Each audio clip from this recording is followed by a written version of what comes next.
Uma declaração polêmica do cantor Zé Neto, da dupla Zé Neto e Cristiano, gerou um reboliço total na mídia que acabou atingindo outros sertanejos. O cantor Zé Neto deu uma declaração muito curiosa. Vamos para o vídeo. Nós somos artistas que não dependemos de lei Rouanet.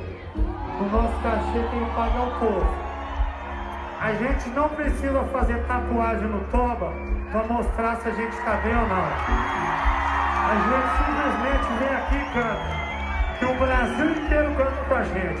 O Zé Neto, num show na cidade de Sorriso, no estádio Mato Grosso, ele alegou o seguinte, que os sertanejos eles não precisam da Lei Rouanet, que ela traz incentivos para os artistas. E ele ainda fez uma declaração polêmica a respeito de uma tatuagem numa parte íntima da cantora Anitta. Tá tudo bem, pode continuar. Deixa eu assim, né? Vocês começaram Tal declaração acabou gerando uma revolta para os fãs da cantora e isso acabou chamando a atenção de algumas autoridades, em especial o Ministério Público, que começou a observar, será que eles não têm nenhum incentivo da Lei Rouanet? Será que eles não têm nenhum incentivo do governo? E assim, cada Ministério Público de sociedade começou a verificar os shows sertanejos que estavam sendo pagos pela prefeitura. E assim, ver se de fato estava tendo um incentivo, estava sendo totalmente, corretamente igual à lei. E aí começaram a surgir as CPIs. E dessas CPIs teve uma pessoa que foi muito vista pelas autoridades, que é o cantor Gustavo Lima. Foram outros também, Bruno Marrone, outros cantores sertanejos, só que o Gustavo Lima, ele acabou trazendo um maior alerta por conta do seu ticket. Via de regra, o show dele é mais ou menos R$1.200.000.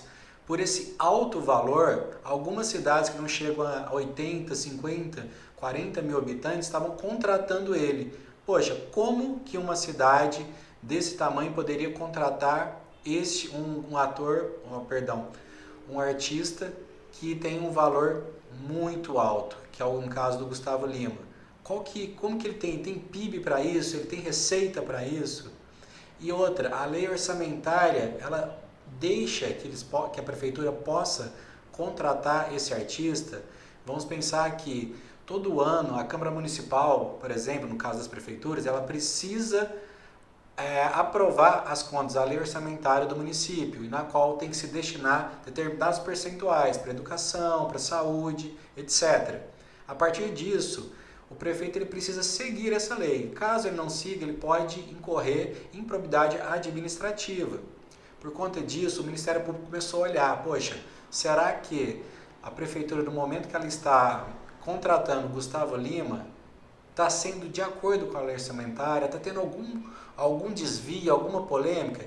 Isso tudo gerou esse reboliço e começaram-se a CPI. Isso mexeu bastante com o cantor Gustavo Lima, que fez recentemente uma live falando que sempre foi justo, que sempre pagou os impostos, que não tem nada de legal nos shows dele e que o show que ele entrega para a pessoa em particular ele também entrega para o ente público, que é o mesmo valor, que ele não estaria incorrendo em nenhum problema. Dado todo esse problema, o prefeito da cidade de Conceição do Mato Dentro, em Minas Gerais, acabou cancelando o show do Gustavo Lima, que estava nesse importe de R$1.200.000.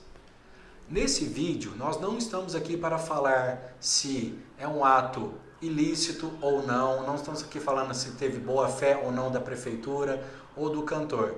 O que nós vamos falar aqui é sobre esse contrato em específico entre Gustavo Lima e a Prefeitura de Conceição do Mato Dentro, em Minas Gerais.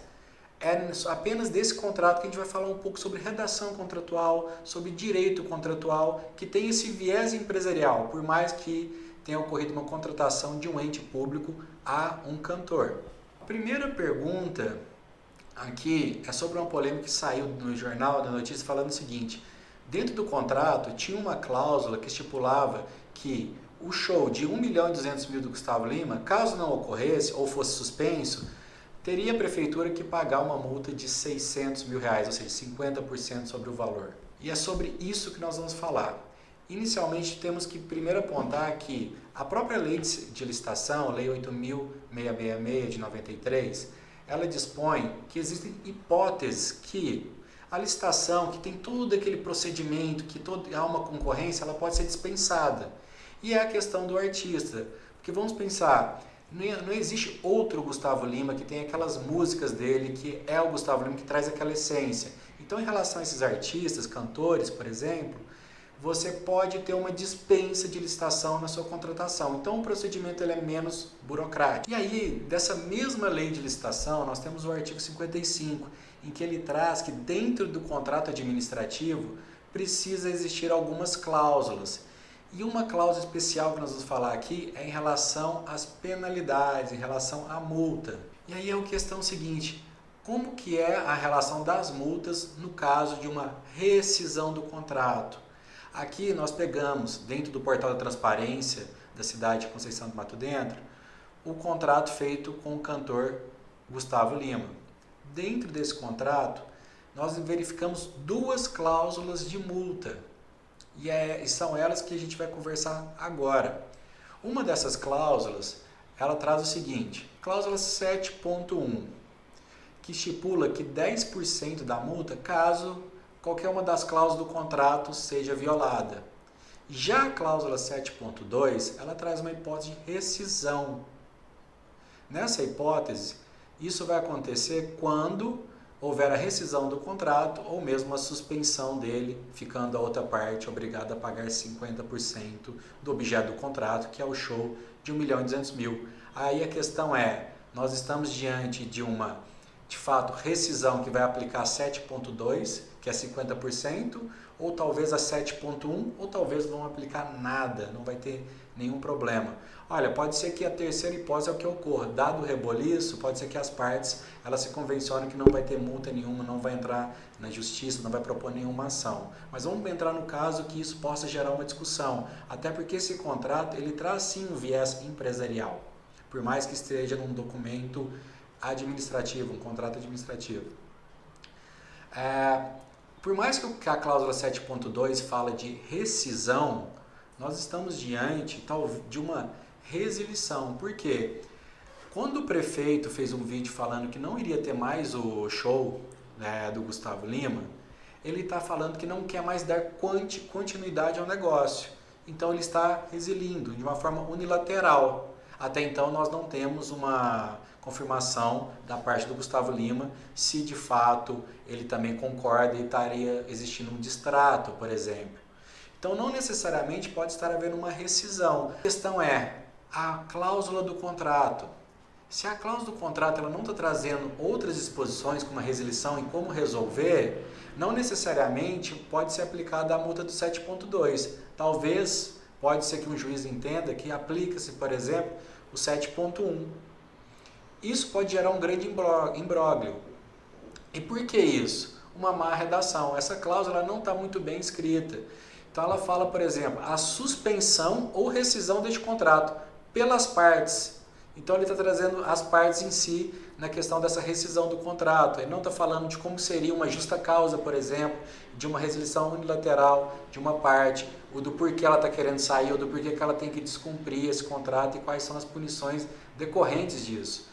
Esse é um grande problema. O contrato, ele é muito importante, ele precisa ser seguido, ele precisa ser bem estipulado. A razão, a intenção das partes, ela precisa estar totalmente exposta. Esse contrato, por sua vez, tem de ter 3 a 4 laudas só. É um contrato muito simples para algo muito grande. Deveria trazer disposições de uma justa causa, ou seja, quando que esse contrato ele pode ser de fato rescindido, como está aí, mas trazer quais são essas possibilidades e não simplesmente impor uma multa. A forma como que está aí escrito pode gerar bastante dúvida em querer colocar uma cláusula em relação à outra.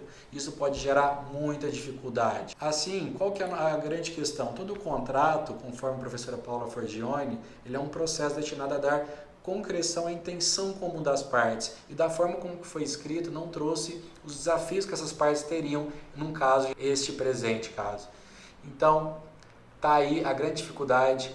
Pense sempre quando você for contratar, ter um bom advogado para redigir uma cláusula, porque da forma como está escrito vai gerar uma grande confusão, que se chegar no judiciário, eles vão ter um problema muito grande para poder resolver. Então, contrate um advogado de confiança de vocês. E aqui eu despeço nesse vídeo. Muito obrigado e até o próximo vídeo.